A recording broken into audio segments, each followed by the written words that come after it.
Hi, guys, and welcome to another episode of Control Alt Love, where we talk about alternative relationships and keeping them healthy and strong.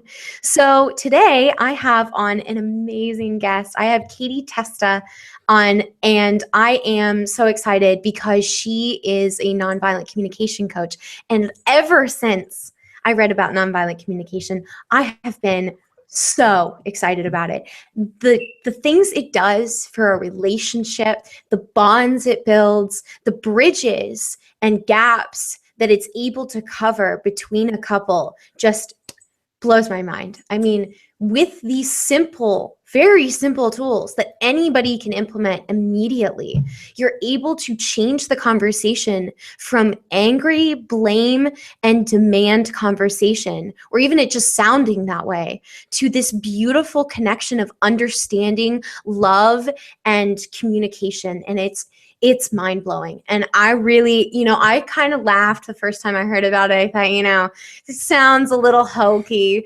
And then I tried it. And even when I read it, I thought it sounded a little hokey, but I tried it and it really works. And it is just incredible. If the world communicated this way, we would be able to see a better world with more understanding instead of argumentation.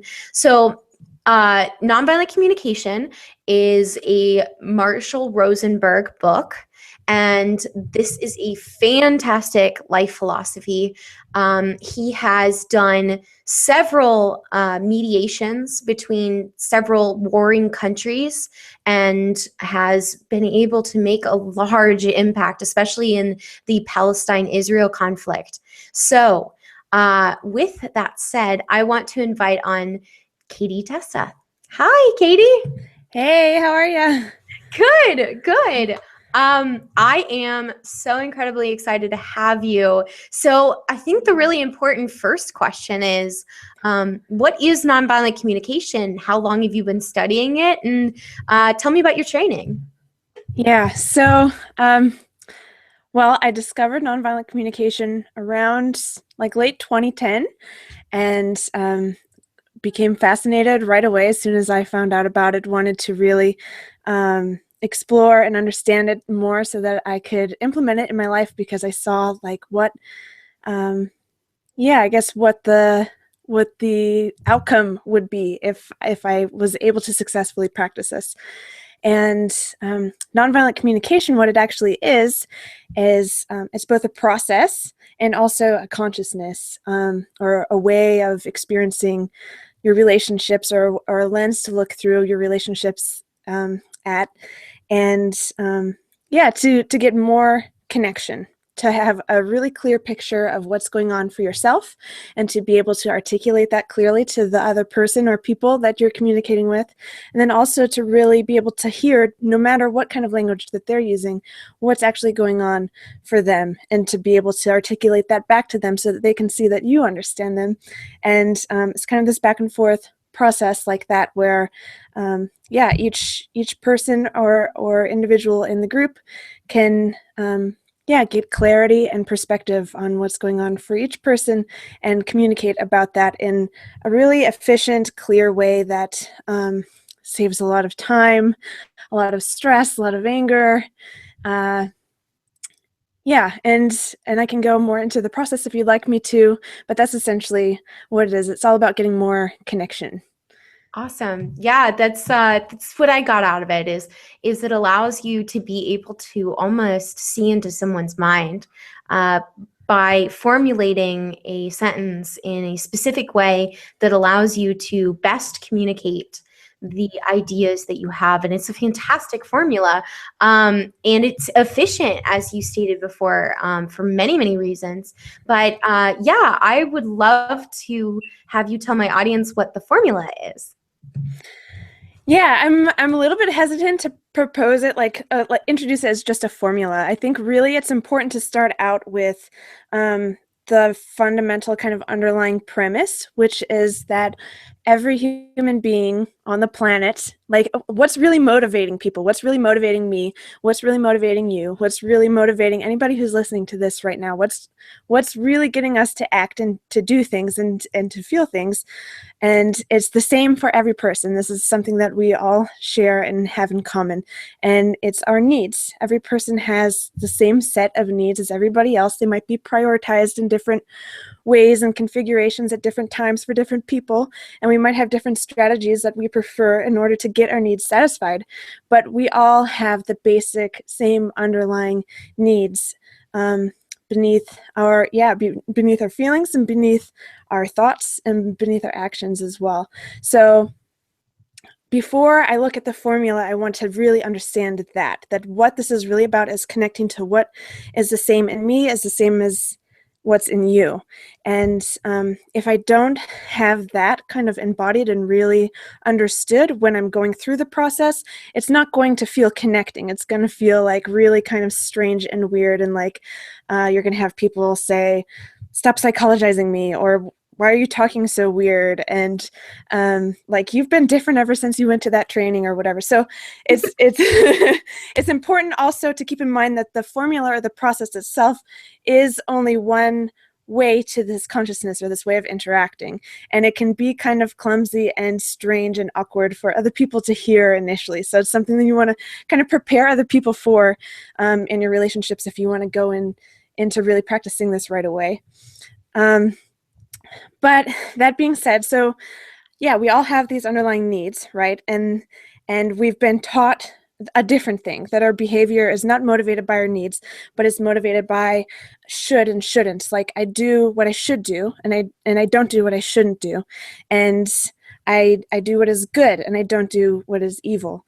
And I do what is right, and I don't do what is wrong. And that's what we've been taught or educated to understand. Like, that's why we're doing things, instead of these needs that are underlying this. So if I'm thinking, if I see you do something and think like, oh, Lauren shouldn't do that, she's so lazy or whatever, that's in the realm of judgment, and that's not actually connecting to what's really going on for you when you're doing or not doing something.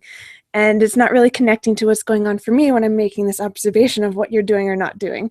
It's just talking about what I'm thinking about what's happening, right? So there's a level of disconnection between us already. And if I could connect to my feelings during that process and think like, oh, I'm feeling annoyed because I'm really wanting some support with getting the dishes done, for instance.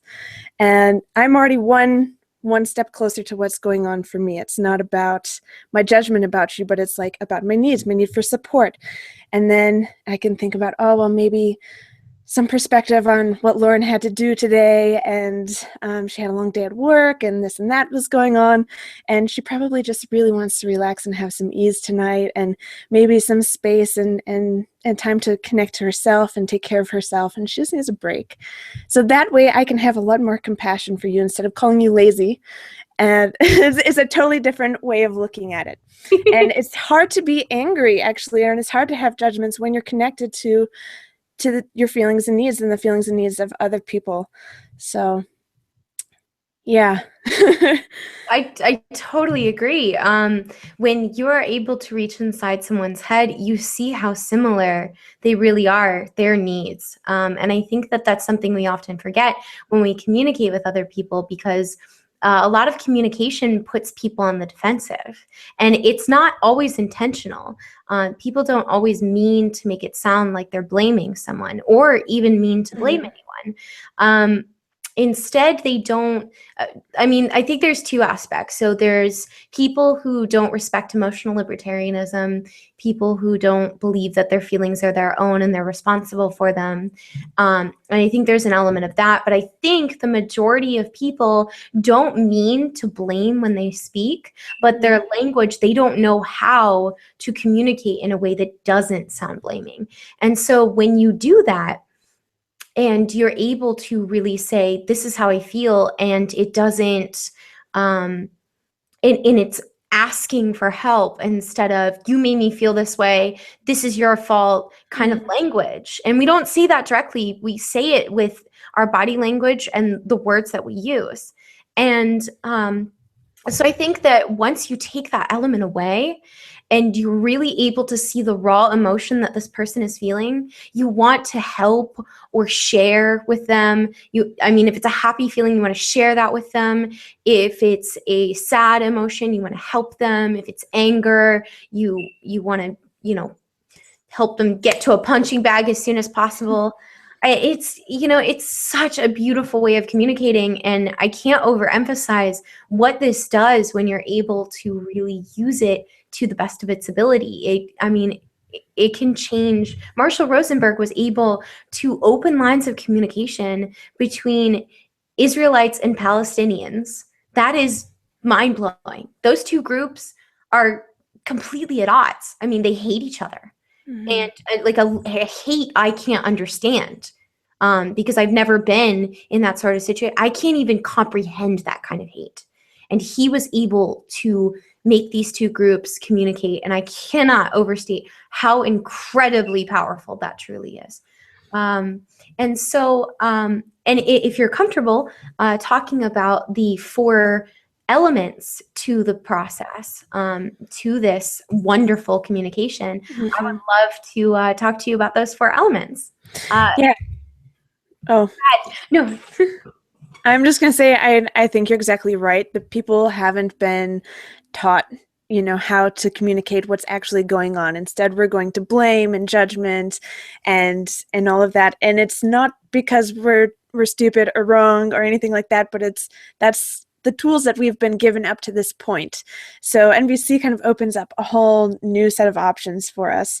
And so how it's typically taught, there are 4 steps to this process. And the first step is observations, or O.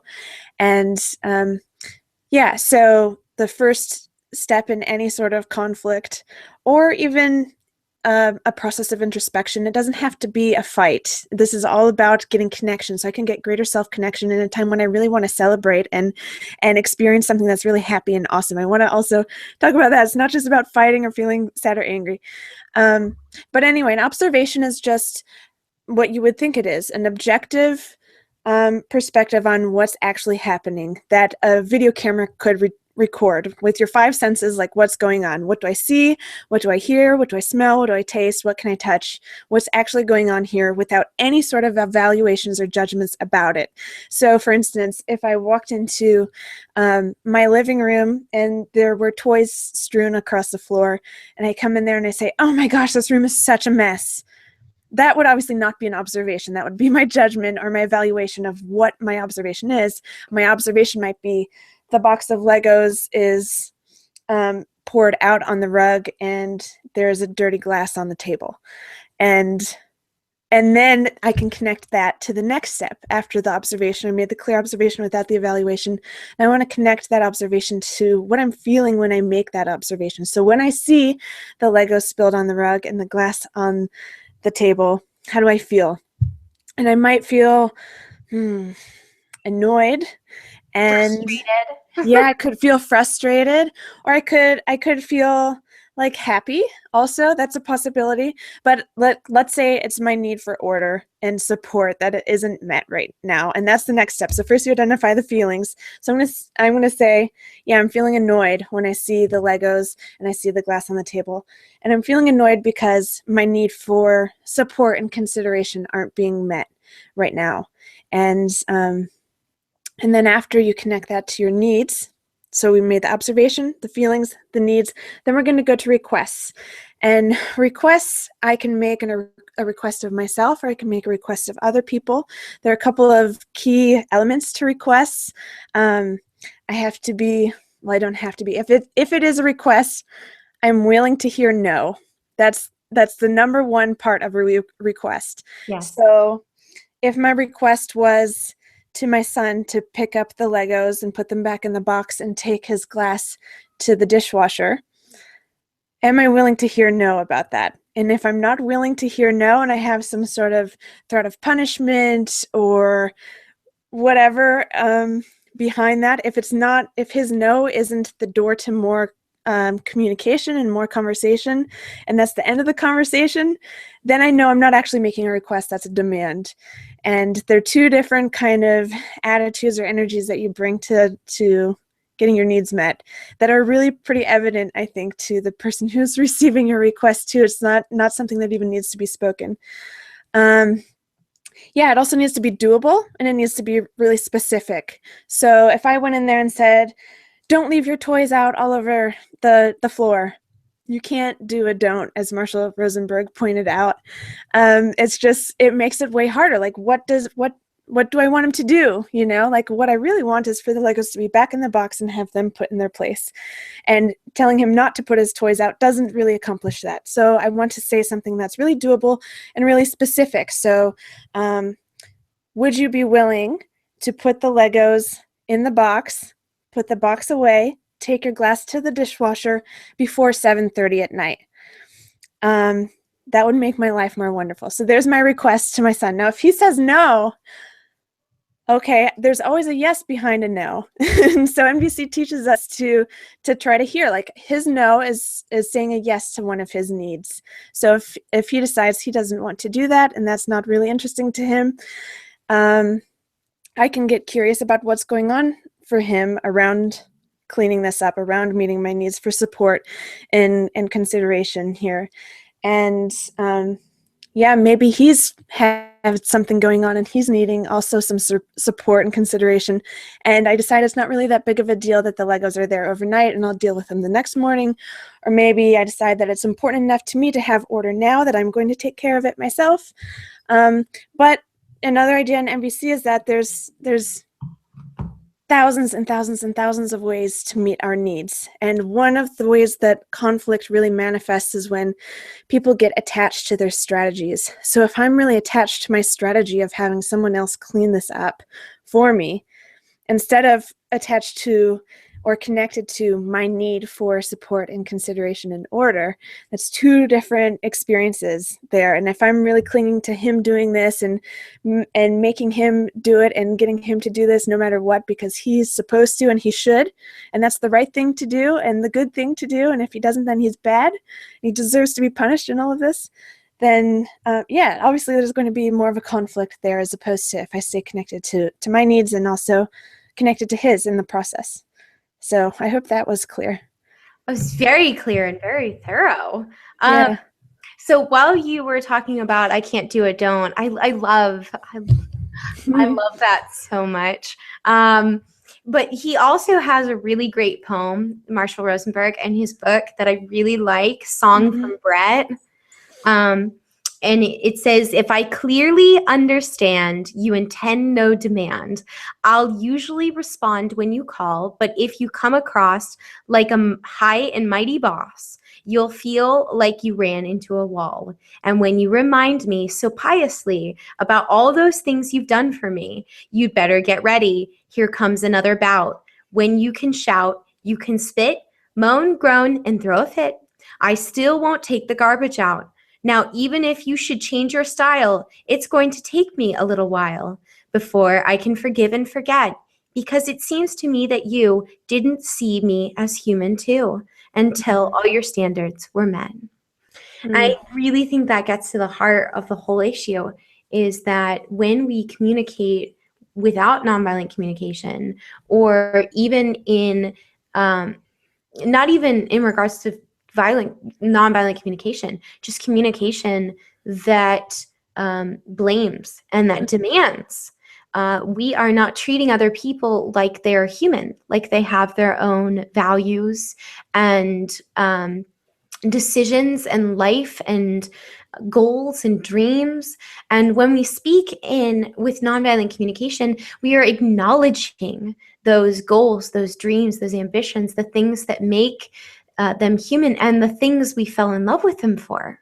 And that's one of the things that really helps me when I'm mad and would prefer to just yell instead of use nonviolent communication. I remind myself, I fell in love with this person because they have goals. that are Mhm. not necessarily aligned with mine, but they have beautiful goals and they're a beautiful person that has made beautiful decisions for their life. And now I need to, even at the time when I'm most angry, I need to respect the fact that I love them for probably the things I'm mad at them for right now. Because it all connects. I love them. And so the things they do are part of them. And while they may irritate me, they are a stem from something that I love. And so that's one of the big picture things that I really took from reading Nonviolent Communication, is that we need to remind ourselves that when our loved ones do things that we may necessarily think are wrong or bad, or, all of these moralistic judgments that we make, that they are actually things that stem from the things that originally made us fall for them. And so, I think that this step process is incredibly important. And I want to take a few minutes to kind of go through each and every step and really cover it a little bit. That way it's clear what we're looking for. So we'll start with observation. Mhm. Observation is a really important process. You literally can't do the rest of it without it, because you have to identify what it is that's bothering you.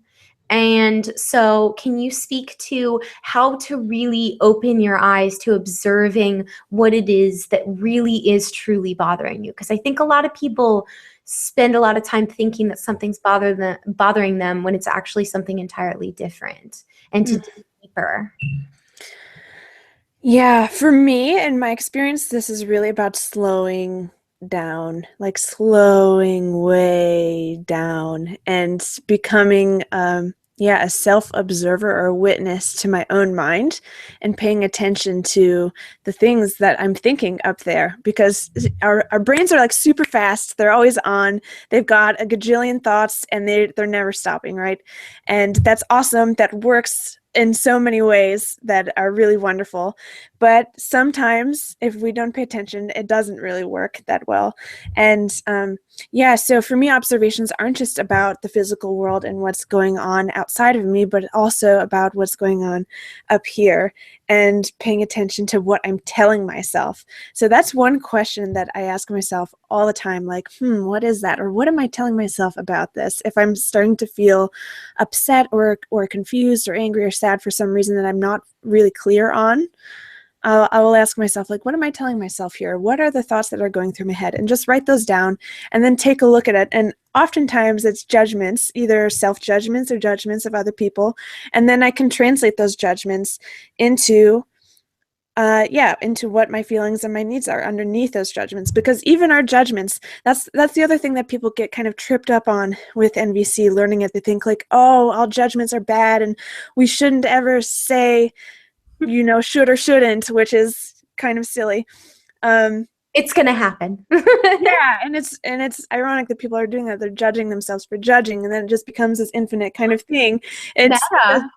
It's not helpful. And judgments are actually there to help us. Like, we've learned to judge, and that's not going to just go away. We have decades of experience and cultural immersion in judgment, and that could lead us to moralistic and value judgment later. But if I look at, like, if I'm telling myself, this guy is such an asshole, or that, then I can look at what's underneath that. Oh, I swore, sorry. Oh, it's okay. You're allowed to swear on my show. You're fine. Okay, all right. So I can look underneath that, like, okay, so what kind of asshole is he? Like, is he a presumptuous asshole, an insensitive asshole, or like whatever? And then even look underneath that further, and if I'm thinking he's being really insensitive, what need could that be for me? Like, maybe I really need consideration. Maybe I need more connection and understanding. Maybe I need more support, or to be known, or to be seen. There's all these different needs that could be underneath that judgment. And once I connect with the one that it is, or maybe the handful of them that is alive for me, that's going to change my whole experience. So that's one element of observation that I think is really important, that it's not just what's going on outside of you. Like you don't have to start there. So a lot of times we're just already triggered and already upset about something, and we need to start there. Like, what's going on in our head and what are we telling ourselves about it? Observe that. Give yourself a little bit of empathy if you can, and then make the observation about the situation after. So it doesn't have to necessarily be in that order. We can start wherever we are. Awesome. So I was checking to see if we had any questions. Guys, don't feel afraid to go ahead and put up a question on the links all over and checking all of them. And, we're open to answering any questions, especially Katie over here, who knows absolutely everything about nonviolent communication. I'm still learning, I swear. She's awesome. I am pretty. That helps. It's nice to look at and listen to. I think that observation is, again, the most important part. But I really like how you put it, how you need to kind of think about your needs, because it becomes like a cycle. So first you go, this person is an asshole. And then you go, so what need are they not fulfilling for me right now? And you're able to say, oh, well, I'm not getting my need for, respect met. And then I say, so what is he actually doing that is causing me to feel disrespected? And to not feel that respect, not disrespected, because you can't be disrespected. Right. Unless it's not a voluntary situation. We talked about that on the last show, is nonviolent communication doesn't apply if it's non-voluntary. If someone is forcing you to do something, then all of this is moot. So you should get out of that situation as fast as you can. Yes? Oh,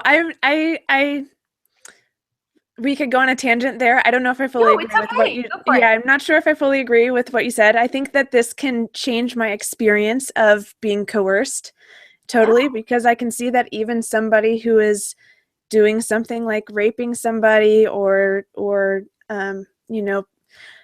stealing property or putting me in a cage, they're also trying to meet needs. So no matter what anybody is doing, even if it's the most, insane thing you can think of, you can still look at it through this lens. That doesn't mean that you're going to necessarily empathize with that person in that situation, right? But Agreed. it can give you a different way of experiencing that where you also probably have more opportunities to connect with them and shift out of that kind of experience with this kind of consciousness than you would without it. So I wouldn't say that it doesn't apply, but and I'm all for protecting yourself and having boundaries and all of that for sure. But I think that NVC is compatible with that, even in a coercive kind of relationship. But oh, I totally agree with that aspect. If there have been a lot of situations where people have been able to avoid getting physically harmed because they were able to talk with empathy to their attacker. There's several examples. The only thing that I don't think applies in nonviolent communication in a force situation, a coercive situation, is that they can't cause you to feel a certain way. I think when somebody physically is harming you, they are actually physically harming your emotions and causing you to feel a certain way. And I think that that's a very rare situation. But when somebody has you physically, tied up or in harm, yes, they are going to make you feel hurt, and that is their fault. And I think that that's what I meant, is the only part of nonviolent communication I don't agree with in a coercive situation is that somebody can make you feel that way. And it's a horrible situation. And I hope that none of my viewers ever have to go through it. That would be just awful. But And that, I mean, one of the reasons I want to start the community and the alternative relationships community is because I want there to be a group of support between alternative relationships that really truly understand the relationships, to understand those situations where people are being harmed. Because if you have that kind of supportive community, because a lot of times people don't understand BDSM relationships, especially polyamorous, every single other relationship, they don't truly understand it. And it's hard to be able to talk to your normal friends about that sort of situation because they don't know the boundaries and they don't understand them because your boundaries are different. And so it's nice to have a group of people that really can understand how terrible some of these situations are. So kind of a support group. But to get back to the point, I totally agree. Nonviolent communication can potentially save your life in a life-threatening situation. Empathizing with an attacker is a very good strategy. I mean, don't do it unless you have to. I would get out of there, but yeah, I mean, the first thing I would do is just make sure that I'm physically safe before I go, like, trying to guess the feelings and needs of my rapist or, you know, like, potential murderer, obviously. Yeah. But I think there is a way of, like I said, experiencing all of those things without being in the right, wrong, blame paradigm and recognizing, my full emotional autonomy, even in the most extreme situations. I would say that they don't make me feel any particular way. It's my needs that are stimulating my feelings, no matter what anything else is happening, even the most extreme things. And it's kind of a nuanced perspective that I think takes a while to like grok and look at, and it can seem kind of scary, or like, well, if that's the case, then, you know, people can just get away with anything, and I'm going to be, you know, like subjecting myself to abuse unnecessarily. And I hope it's clear that's not what I'm advocating at all. No, absolutely not. And that's an important thing that we're bringing up here, is that we are not advocating for you to be a victim in any shape or form. You are not responsible for being vulnerable to people that are trying to hurt you. In fact, you should try and shield yourself as much as possible from that situation. And I think that's a really good and important point. But let's move on to something happier. Yeah. Okay. So, feelings. So there's a feelings vocabulary in the book, and I love the feelings vocabulary. I bring it with me everywhere. I think it's fantastic. Luckily, I have Google Play. Otherwise, it would be really difficult to carry all my books around for reference. But when I'm feeling frustrated with trying to express myself, which is a feeling all its own and causes even more emotions when I'm trying to express myself emotionally and the person's not getting it, I pull out my feelings dictionary.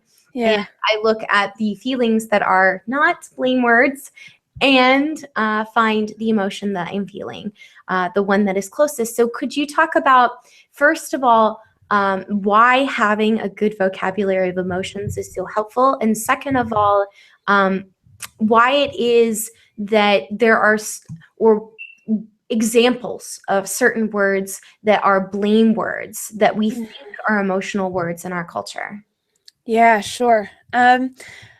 People that I work with often start out with like two feelings words. Like, well, maybe a few more than that. They'll be fine, okay, good, happy. That's kind of like the one side of it. And then it's like bad, mad, sad on the other side. So that's not a very nuanced kind of world like not a very nuanced, I don't know what I'm trying to say, vocabulary to be able to play with and really get specific about what's going on in us. So if I ask you how you are, like we often do in our culture, and say, hey, how are you doing? A lot of times people say, oh, I'm fine, or I'm good. I have no idea how you actually feel when you tell me that. Absolutely no idea. I can tell that you know the social Protocol. protocol. Yes, you know the social protocol, but I don't know if what's really going on for you, right? And I can break down happy into all kinds of different things, like overjoyed or vibrant or excited or engaged, curious, passionate, aroused. Like there's so many different aspects to the human experience that we can put into words, and each of these words, like, is kind of like the box of crayons. Like, do we want to have 8 colors, or do we want to have like 164? Like, I want to have all the colors that there are, right? Like, I want to have infrared, even if there's that, or glow in the dark, whatever, sparkles, metallic. I want it all.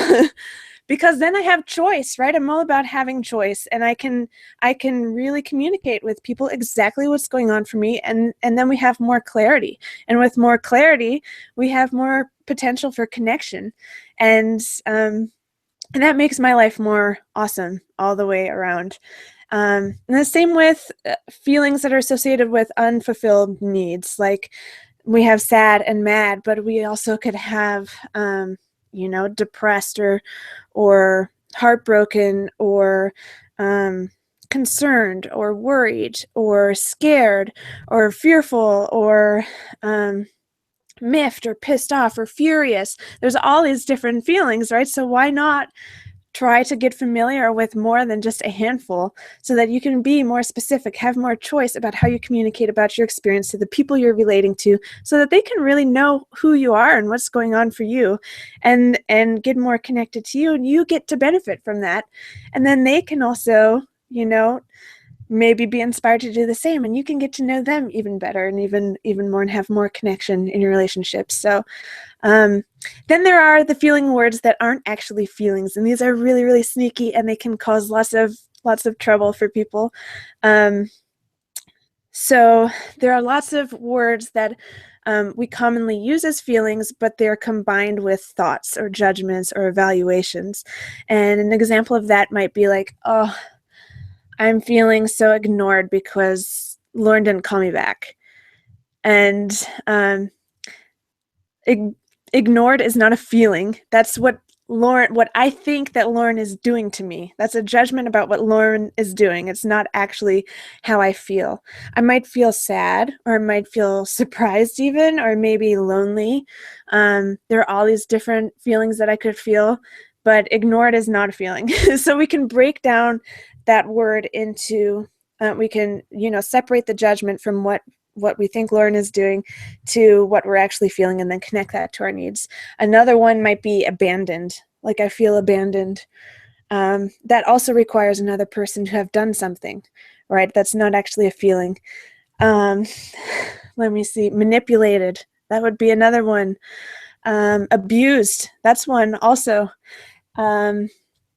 There's a whole list of them, but any word that people commonly say, like, I feel fill in the blank, that requires an action on somebody else's behalf to happen, that's my red flag there. Like, okay, this isn't actually a feeling. What's underneath that?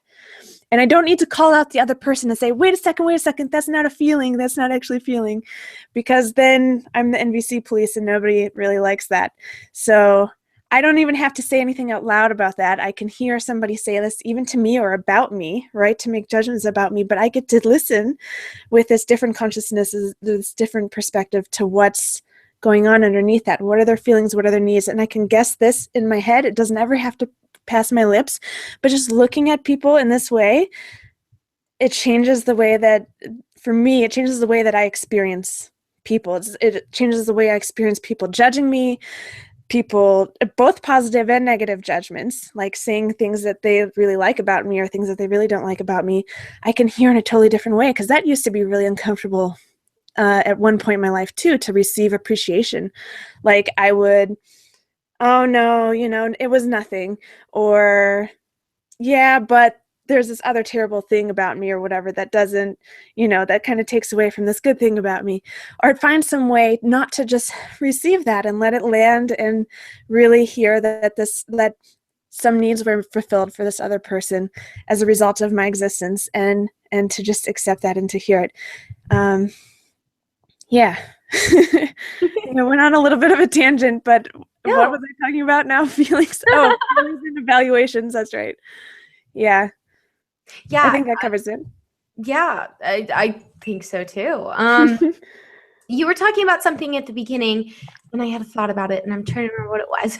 Um, I think the first thing you talked about was Feelings and having like so many, like the little box of crayons versus the big box of crayons. it was before that. Mm-hmm. Maybe I'll think of it. Okay. But it was just a comment, really. Yeah, and I think that feelings. A lot of people don't understand feelings, so it's really good. I would at least try and find Marshall Rosenberg's feelings, big, huge group, and it's awesome. And if it's not online, I'm just going to take those pages and put them online because I think everybody should have them. They're pretty fantastic. Oops. At Sorry. least, oh, it's okay. Those pages, because oh my gosh, having a group of feelings and being able to pull them up, and when you're upset and just be like, I just need a minute. It also helps with your observation time. It allows you to kind of detract yourself from a situation and move to something that's less emotional, because now you're reading something. Now you've got something occupying your mind that isn't how angry you are at this person. And so I think that that's really important, I like using it because to me, it's a very emotionally detached state that allows me to step back and go, okay, why am I actually feeling? What am I feeling? What am I actually feeling? What Yeah. am I actually feeling? And sometimes I'm not totally sure, and until I can figure out and that's the hardest part of the whole formula for me. And I have a feeling it's probably the most difficult part of the formula for most people, is actually being able to actually pinpoint the exact feeling you are having about that. And I don't let myself speak to people about how I am feeling until I have the exact word that I am actually feeling. And that by that point, I have cooled down, because it takes a while to go through the whole dictionary. It's a lot of words, but they're good and they're really helpful. So the other thing I wanted to talk about is we've talked about the request aspect quite a bit, and I think that that's pretty clear. Just when you request, make sure that you're willing to accept the word no. And if you're not willing to accept the word no and have a further conversation and try and come to some kind of agreement, then you are not really requesting. You are then demanding. And you can't demand other human beings to things. They are human beings. They have their own ideas. They have their own things that they want to do, and they're beautiful and cute. And if you just respect that, they're the cutest things when you just let them be them, and it's wonderful. And I love my human beings that I date. They're fantastic. And when and it goes all back to that, even when you're angry at them, realize that it probably stems from something that made you fall in love with this person. And when we let people do their thing and let them make their own decisions, then we're actually dating a human being instead of our own personal robot. And I mean, if you're into that kind of thing, okay. But for me, I like somebody that has their own mind, is able to make their own decisions. And the really important part that I want to talk about is being able to identify our needs. So identifying needs is actually really difficult. You would think it's a lot easier, but I think it's because we live in a culture that sort of expects us to stuff our needs down in place of taking care of other people or other things. And we often don't. Having needs is kind of frowned upon in our society in some ways. And so how is it that one would go about identifying their needs in any situation? Yeah, I agree. I think our society or our culture really values altruism, which is all about sacrificing your own needs for other people's needs. And with nonviolent communication, that's not the aim to go to, to come from. It's all about how can I get my needs met and also consider other people's needs while I do that. So everybody's needs actually matter, but nobody's needs are going to be sacrificed in the process of getting our needs met from either side. It's all about win-win interactions. And as far as determining what our needs are in any particular point in time, it takes practice. That's all I can say, is that it takes practice. And just like you're carrying around the feelings list, I would really encourage you to get really familiar with all of the needs too, because there were needs on there that I wasn't really aware of in my life very much. But this list is actually, as my mentor Tom Bond likes to present it, like a spec sheet, like an engineering spec sheet for the ultimate human life. So every need on that list is one element of potential awesomeness for you. Like if you look down the list, there's connection and sexual expression and touch and food and shelter and air and water, of course, but also things like play and meaning and purpose and like really juicy, awesome things that just when I think about each of these words, I'm like, yeah, of course I want more of that. Like I totally want more of that. And it's really just a matter of getting the fluency, getting the vocabulary. So looking at the list, identifying each of the needs, taking some time to reflect on them, like what does purpose really mean to me? What is it like when I'm really connected to my need for purpose? What am I doing? What am I experiencing? Who's there? What's the environment like? What does this feel like in my body? And to get in touch with each of those words, just like that. And once you have more kind of connected these words to experiences, that's when things are going to start to change, and it will be easier for you to identify what your needs are in any given moment. It's really kind of like nonviolent communication is actually like learning a language or developing a fluency. It takes time and it takes practice. And the more that you do it and the longer that you do it for, the easier it becomes. So at first it's like really awkward and I'm looking at this list all the time and I don't really know and I can't really think of what it is. But the more that I practice, like I don't really carry my list around anymore. I still look at it, but not like I did at first where I'm like, okay, hang on a second, guys. I gotta, look at this. So yeah, I would say time, practice, looking at each of the words, really embodying them, considering what they need for you, or what they mean, what each need means for you personally. That's all I could say in this moment. Awesome. And I think the really last question that I would really have for you is, how does this go the other way? So nonviolent communication isn't just communicating your needs. It's a new way of hearing other people, because people don't use nonviolent communication normally.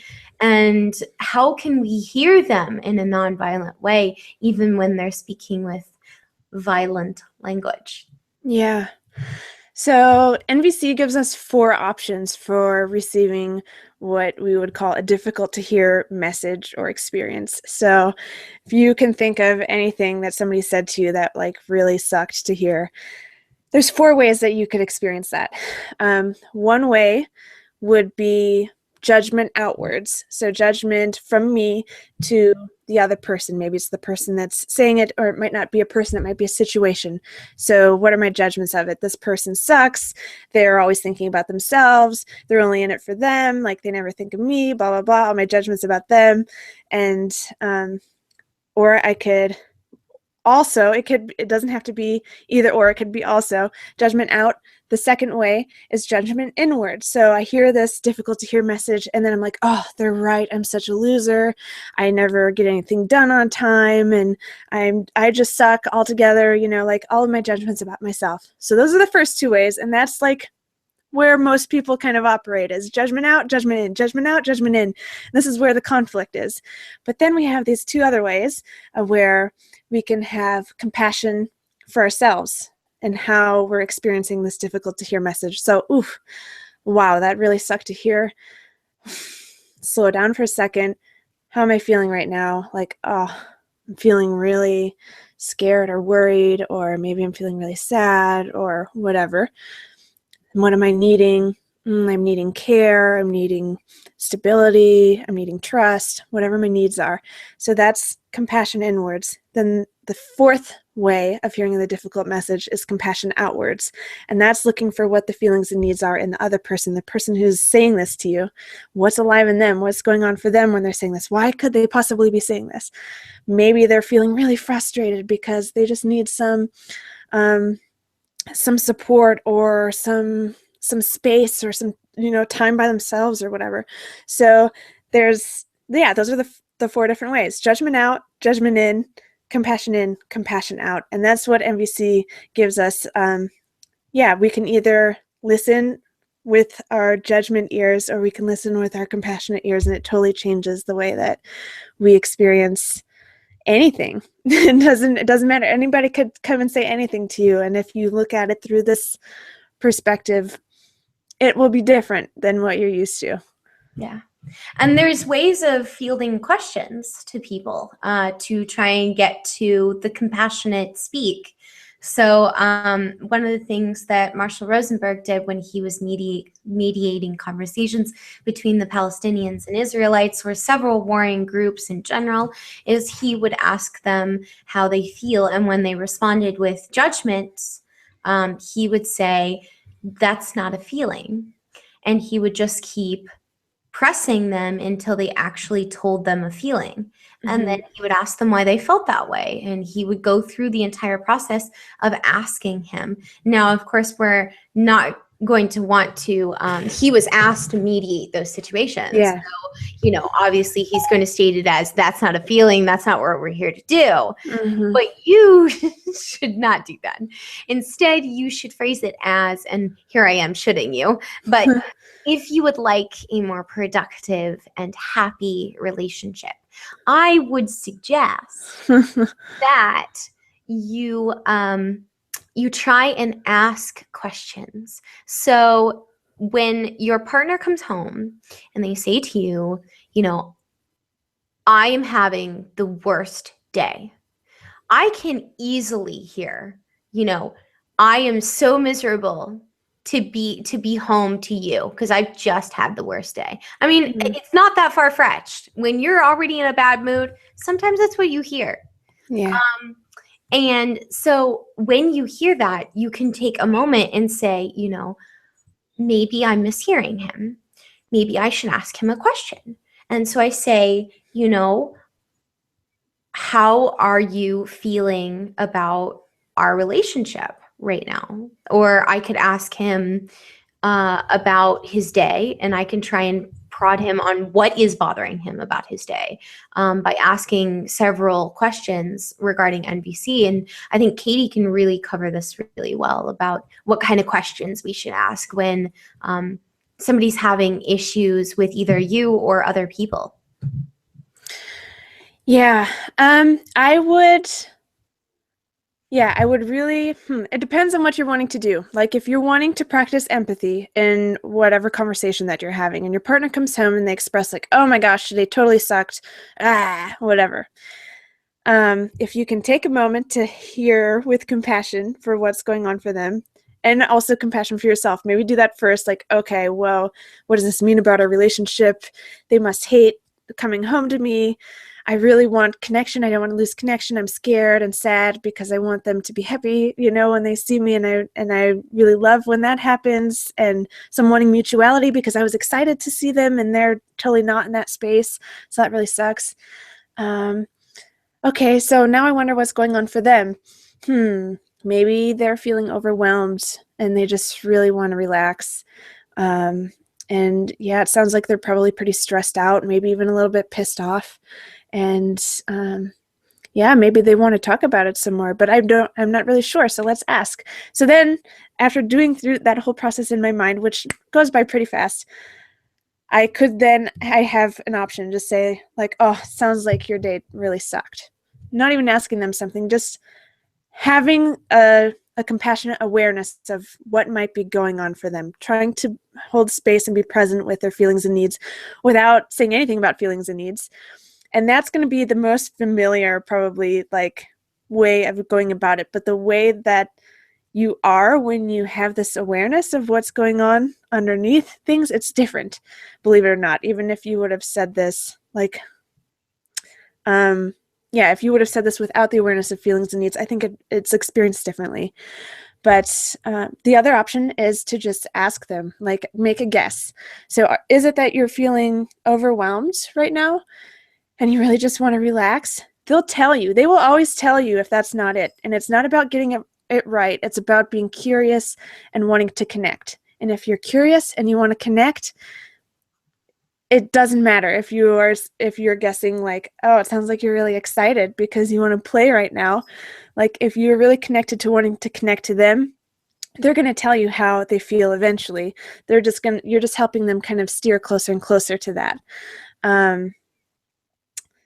The other thing is you can kind of mug people with empathy too. Like, you can guess their feelings and needs, and that's like you're touching on what's really alive for them. So if it's not somebody that you're really close to or you don't have a lot of time, then also keep that in your equation, like in deciding what to do. But that's what I would do. I would say, is it that you're feeling overwhelmed because you're needing just to relax? And then see what they throw back at me. And if they're like, no, that's not it, I'm fucking pissed off because, Brad at work is always saying da da da da da, then I'll just listen. Or I might not have the space to listen either, and so that would be a case of maybe drawing a boundary or making a request to have the conversation at a later time. There's so many different variables. So definitely. So one last exercise before we close the show. I wanted to kind of run through maybe a scenario in a relationship and maybe a common one so that maybe our audience can try and implement nonviolent communication right here and right now. And you should definitely read the book, though, Nonviolent Communication by Marshall Rosenberg. Or you can get training by this lovely lady. I'll provide you a link for that. So my partner and I are polyamorous. And this is all hypothetical. My partner and, besides the, actually am polyamorous, but my partner and I are. But let's just say, for this situation, for, joke's sake, that I'm polyamorous. And my partner wants to go out and see their partner, their other partner, even though they didn't have the date pre-planned. Now, I already know that I am not thrilled with that because I like order and I like organization and I like to know ahead of time, and it's uncomfortable for me. How would I go about communicating to my partner the things that I need from him and requesting it in an appropriate way that doesn't start a fight? So how would we apply like the OFNR, or observations, feelings, needs, requests, to that particular situation? So first you would start with the observation, like what's actually going on here. So my partner has planned to go on a date with their other partner this evening, and they just told me about it this morning. And we have an agreement that all dates with all partners will be communicated about at least 3 days in advance. Let's say that. Okay. So there's the observation. There's no judgment. He is not inconsiderate or whatever. There's no judgments there about what's going on. Then my feelings, like, okay, so what's going on for me when I find this out? Maybe you can throw some guesses there. Maybe you're angry or annoyed or irritated. Feeling, what's the feeling word for feeling abandoned? What's a better word for lonely? Lonely. Scared. Almost like they don't want to spend time with me. And Mhm. like my time isn't valuable. Those sorts of things. I would say something around sadness and really wanting to matter. Yes. Yeah, so maybe it's I'm feeling pretty sad because I really want to matter and I really want to know that I'm important in their life. And when the agreement isn't, when their actions aren't in alignment with the agreement that we have, I'm confused because that's not how we've agreed to do things. So, yeah, I'm feeling really sad. I really want to trust that I matter here and that communication is important to them too, and that things aren't just going to change, without us talking about it. Maybe all of those things are going on. So once I kind of go through that process of self-empathy, of getting in touch with my feelings and needs, that's the first step of the feelings part and the needs part. I also want to apply that to them. So once I fully self-empathize, I want to think, okay, so what's going on with them? Like, why would they make this plan that's outside of our agreement, and what's going on for them? Like, maybe they're like really excited and engaged in relating with this other person, and they're having like needs for connection and fun, and maybe some spontaneity, like they want some spontaneity or freedom choice, like maybe some of that's going on. And yeah, also maybe they've been kind of stressed out or overwhelmed with some other stuff going on, so they haven't had presence and awareness, and they weren't thinking about the agreement when they came up with this. So there's all kinds of ways that I can listen with compassion for this hard to hear statement, right? So once I have that taken care of, then I can move into the requests. And if I'm connected to what needs I have, like probably communication, consideration, trust, um, and to know that I really matter and I'm connected to their needs, maybe for like autonomy, choice, spontaneity, also connection, maybe play, fun. Um, okay, so what can happen here where all of our needs can get met? And then I can come up with a request. It might be for myself, like maybe I don't make a big deal out of this and I just express like how I'm feeling and what I'm needing around this, and we make an agreement to reevaluate our agreement if something isn't working here, or to discuss this after they go on the date. If it's really not that big of a deal that they go on the date, it's just the communication part that I'm not happy with, and maybe we decide to talk about it Friday next week or something. Yeah, or I could make a request that instead of the date that we meet and they reschedule the date for another time. There's so many different things that we could possibly do there. It's just to begin the conversation, but it really requires being grounded in what my needs are and not on the strategy, because initially my strategy was to get all of those needs met by that partner, right? To have them meet my need to matter, have them meet my need for connection, them meet my need for communication, and they're a strategy to satisfy those things for me. They might not want to do that though, and I don't want anybody doing anything for me that they don't want to do, because that's just not a fun way to relate. I know anytime I've ever done something that I didn't really want to do for somebody else, that builds resentment, and and it just kind of sucks. And yeah, it's the same way, like I wouldn't want anybody to do anything for me coming from that either. So yeah, it's about being able to remove yourself from the attachment of the strategy that might be my partner, and being open to looking for getting those needs met in a different, maybe from another partner that I have, maybe from a good friend that I can talk about it and just get empathy and kind of mourn that those needs weren't met in this particular moment. Yeah, there's lots of different ways to handle that. So Awesome. Awesome. I think that's a great start. And, guys, make sure that you check out Marshall Rosenberg's book. And if you would like nonviolent communication coaching, Katie is fantastic. And I'm really looking forward to working with her and getting certified myself, because it is something I am so passionate about. And I think that we could change the way that couples communicate with each other in a drastic way and avoid most of the conflict that couples have. yeah. because most of it is just miscommunication and feeling blamed when your partner is not actually trying to blame you. So I will make sure that I post Katie's link.